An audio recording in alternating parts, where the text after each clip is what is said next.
So it's a week 3, the Meat and Mo football show. This week, it's kind of the female version. No meat. It's like a vegetarian football show. It's just me, and since we're kind of short-staffed, I don't have anybody to talk to. We've made one significant change to the show this week. Meat will be back next week. Meat will be back next week, right? Yeah. Okay. Significant change to the show. If you watched it last week, you watched it, but you probably really didn't hear it unless you strained really hard. So today, double mics. Microphone here, microphone there. So I guess I had to talk about the Bengals by myself, which doesn't make it all that much different from every other day of the week.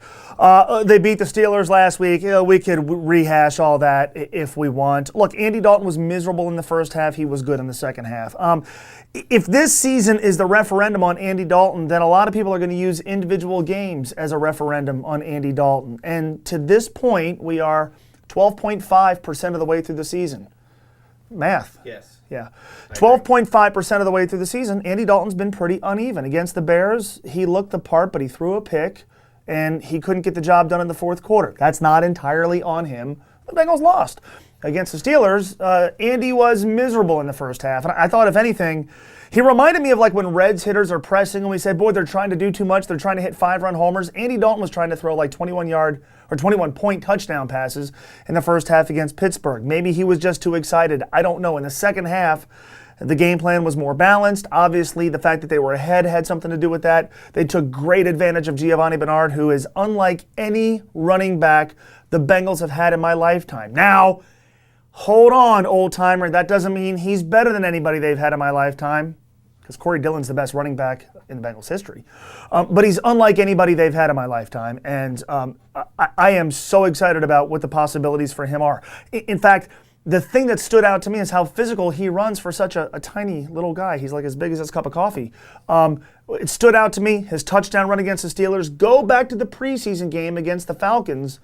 At the end of the first half, took it right in on the goal line. But back to Andy Dalton. Look, nobody is being unfair to Andy. And while some are using what happened against the Steelers as evidence that he's not the guy, I don't think anybody's moved their own individual meter when it comes to Andy Dalton. There are 3 schools of thought when it comes to this guy. There's he's not the guy, there's I'm not sure if he's the guy, and there's he's the guy. And I think regardless of where you are, you feel the same way you did before the season. I don't think there's anybody, myself included, and I'm kind of right in the middle. I see a lot of good. I see some things that make me skeptical. That's what I've gotten in the first 2 weeks. Those who think he's the guy and he's going to be a top 5 quarterback and that this team can win a Super Bowl with him, they're going to point to the fact that they beat the Pittsburgh Steelers and Andy Dalton's won his last 2 games against Pittsburgh, and the fact that they did rebound in the second half, and the fact that the Bengals are exploiting all these weapons. By the way, I am buying a Greifert jersey, number 84.5 Greifert. Jermaine Gresham, Tyler Eifert, like Brangelina.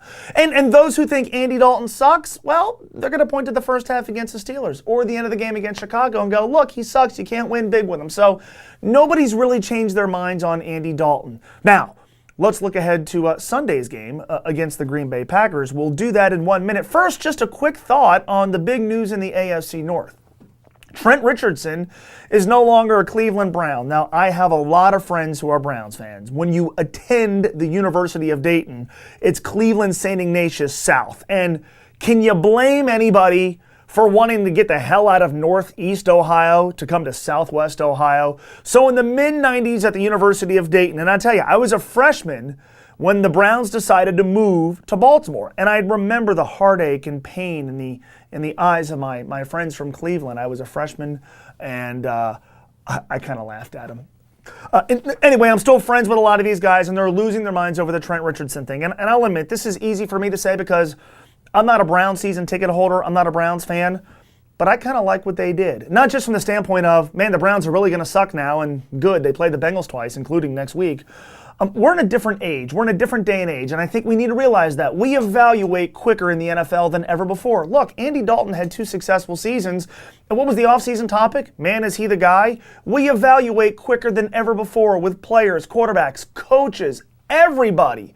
So I can totally understand why the Cleveland Browns would make an evaluation of Trent Richardson try to undo a mistake by the previous regime. By the way, Browns fans, you could have had Alfred Morris, who was taken in the 6th round last year, or Doug Martin, who was taken much later than Trent Richardson, among other running backs.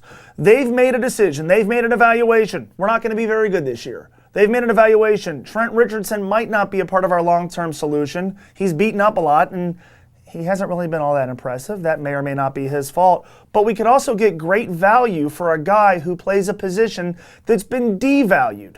Look, they have a lot of fixes they have to make, and they have some building blocks. They obviously have to go find a franchise quarterback. They've bailed basically on Brandon Weeden after a year. Everybody's okay with that. If you can make that determination about a quarterback, why can't you make that determination about a running back in a little bit more than a year?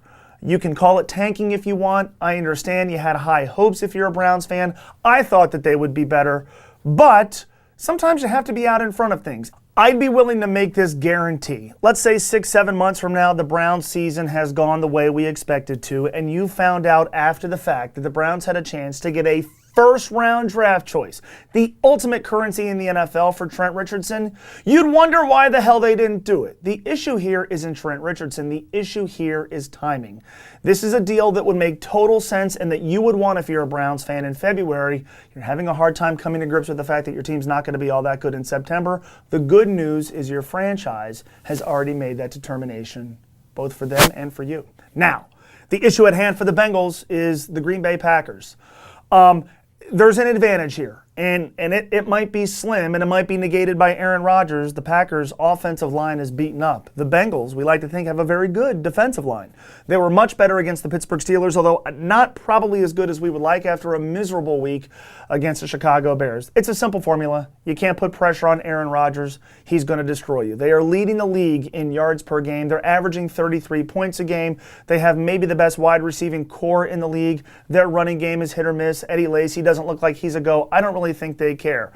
The question is simply this. Aaron Rodgers, even if the Bengals defensively play really well, Aaron Rodgers, very good bet to put up like 28 points.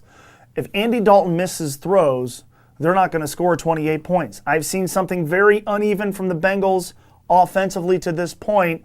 They're getting 2 points by Vegas. I don't think this is going to be the blowout that many expect, but to me it comes down to simply Aaron Rodgers, if you give him targets, he hits them. Andy Dalton isn't doing that consistently yet. He's going to need to on Sunday. When I see him start to do those things, I say he starts to win games like this. The beauty of this game on Sunday, 2 things, quickly. Number 1, forget the Steelers as a measuring stick. The measuring stick is Green Bay, almost knocked that over, Green Bay, Seattle, San Francisco, Denver. Those are the measuring sticks. Now we really get a chance to see how the Bengals stack up against one of the NFL's elite, and the beauty of it is you get to do it in September. The other cool thing is after this game, I look at the next 5, 6, 7 games, there's not one the Bengals can't win. Now, I'm not saying they're going to win them all, because that's hard, but there's not one they can't win. I don't think this is going to be a blowout on Sunday, but as much as I want to be wrong, and I know I'm going to get nasty tweets and emails about this, I can't yet pick them in a game like this. I'm going to say Packers 28, Bengals 21, Cincinnati falls to 1-2. Fortunately, the Trent Richardson-less Cleveland Browns are on the schedule in Week 4. Tweet me. Mead will be back next week. I'd love to bounce this off him, but tweet me at MoEgger1530. Email mo@espn1530.com, and thank you for watching.